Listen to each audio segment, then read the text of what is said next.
You know, we know that there are lots of passages in Scripture about children, and some of them we've looked at and just passed over without real reflection.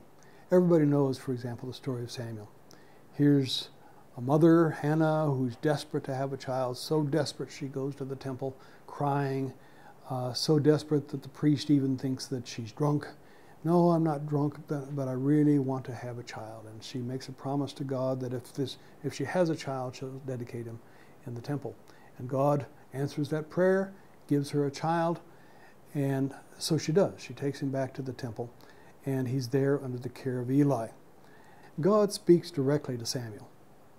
It takes Eli a little bit of time to recognize it, and Samuel doesn't know what's happening. But Eli finally says, you know, God is talking to you. And so next time you hear that voice, say, here am I. And so God spoke directly to Eli.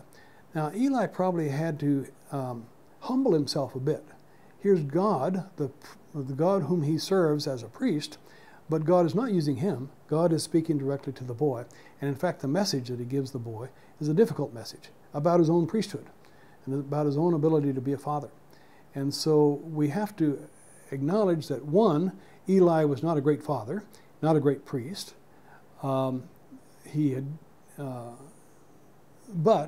he was a mentor to Samuel, and he respected that God could speak directly to the boy Samuel. And it says in the first 3 chapters of Samuel that God continued to speak and to minister to through Samuel. God still uses even Eli, even though he's an imperfect priest, an imperfect role model.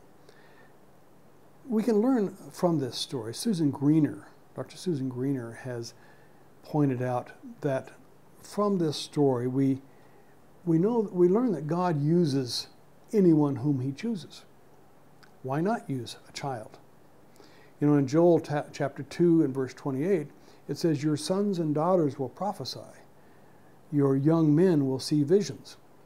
We in the church and in missions haven't really given them space to prophesy, given them space to see visions. We haven't listened to the visions that young people might have.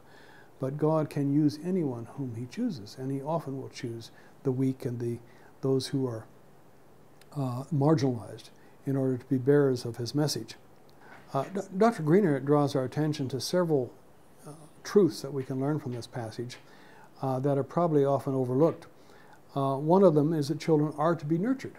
And Eli continued to nurture Samuel, and he grew up to become a priest himself. We learn that children can be active participants in worship, and children can be active participants in ministering to others and being bearers of God's message. They're often called by God directly, and they can hear his voice directly. And he uses whomever he wants to, those who are on the margins of life. God will often surprise us by using those people.